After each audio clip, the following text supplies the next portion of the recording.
Today's global political landscape didn't just appear out of nowhere.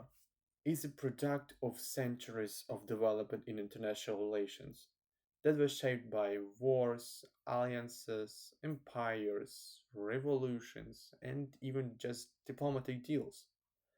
And this knowledge that was saved in writings or monuments help us to take some insights and hints, utilize them properly, utilizing them properly, we can avoid tragedies that our ancestors could not. To learn from others' mistakes, some sort of realization of this proverb.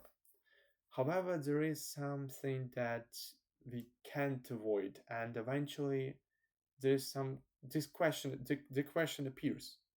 Maybe it's our being? But before to hook this philosophical query, let's get through of history of international relations. First really major turning point was not somewhere in the antique times. It was much later, and we can call it as Peace of Westphalia that occurred in a 60, 64, 60, 40, 6048. That was the moment when the idea of the sovereign state first took clear shape in the Europe, like political community with the right to make its own decisions. It was something bizarre, but it's actually appeared in that period of time. For us, in the 21st century, it sounds naturally, it's something obvious, but for that time it was revolutionary. And importantly, it still shapes till now. Most conflicts from the Middle East to Europe to Europe can be emerged to the one question: who has the right to sovereignty, and whose state is legitimate, and moreover, where its borders lie. The struggle for the recognition of a statehood remains at the heart of many global disputes even today. So, after that, there was another point, about a turning point, that was very important for the international relations and the global politics, and we call it as era of empires and colonialism. It was period of time. Um, it was period of time where inequality that we laid here is still we can still see today. An economic gap between the so-called center, like Europe, Asia, and America, and some sort periphery, like Africa and some countries in Asia and Southern America. This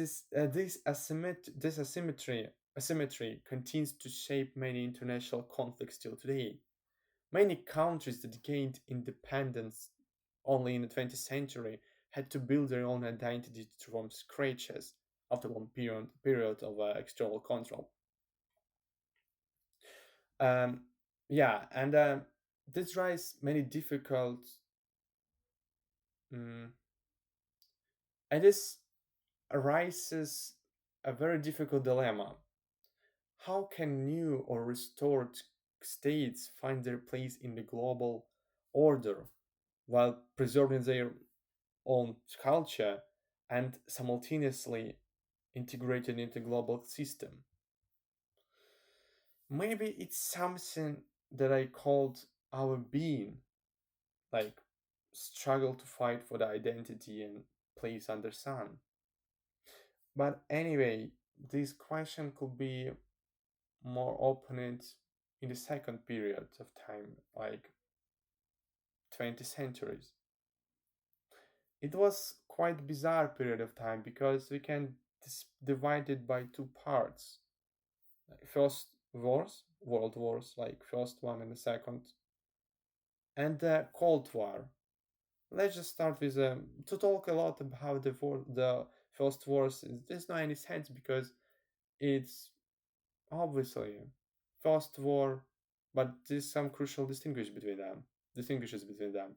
First war mostly was about place under sun, but the second war was about destruction, about genocide, racism, to humiliate another nation. So um, like after the world wars, we understood some concepts like institutions that were created, they simply didn't work. Like the League of Nations, they just it could not stop the aggressors, and the United Nations, it wasn't allowed to step into the internal affairs of states. So it obviously it couldn't really prevent conflicts either, and the whole idea um, that peace could be maintained through the declarations and formal agreements fell apart pretty quickly. So it was obvious that in the world with no higher power to enforce others, to enforce order, countries kept living by the oldest barbarian rule: if you're stronger, you'll survive. So obviously we can survive some degradation, or maybe it's not degradation, it's something that we can't change, obviously. Yeah, maybe it's something that we can change, but maybe I will change my point of view further in my life. So it's some sort of philosophical question that we can't answer. But there is some other things in a, that is fact that helped world to keep peace. And this thing calls as well, like nuclear weapons. This weapon changed the logic of a global politics far more than any organization ever could. Their destructive power created a limit no state could cross without destroying itself. The fear of mutual, mutual annihilation forced the superpowers to hold back. And that fear is what stopped the world from sliding into a third world war. Nuclear deterrence didn't make the world more moral, but it did make it more stable. It was not diplomacy that kept the peace, it was a cold, rational fear. It was like some. It's quite strangely because fear became the thing that held the world together. But anyway, thanks to that, generation of my parents could live a quite happy life, I guess. Quite happy childhood and younger ages. But after that, we switched to another point of time, another period, and this period I call like nowadays. And the modern world adds new dimensions.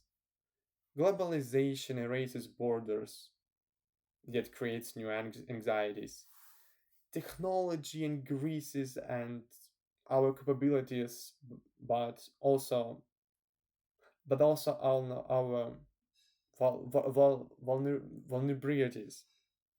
Wars have become a hybrid, and threats are increasingly in, in and and threats actually changed because now we have to be careful not only about our physical safety, but in like inner technological, like in a network, some sort of, yeah, it's some sort of new dimensions that I mentioned before. So power is not longer measured only by armies or economies, but also by information, culture, and the ability to shape minds. So what can we learn from the history of international relations? to navigate today's world more effectively. First, global politics is cyclical. The rise and fall of states, shifts in power centers, and the return of old conflicts are patterns that repeat themselves. Second, the international system have always been and will always remain anarchic. There is no global government, no security results from interaction, not from any guaranteed protection. There's only one thing that you have to be sure your own power. Sort identity and values shape politics just as much as interests do. Many conflicts today are rooted in historical root from historical roots, cultural differences and collective memory. We can I can emphasize it two concepts. And finally, the main conclusion: to understand today's geopolitical challenges, we need to look not only in the current events, but also at the deeper processes that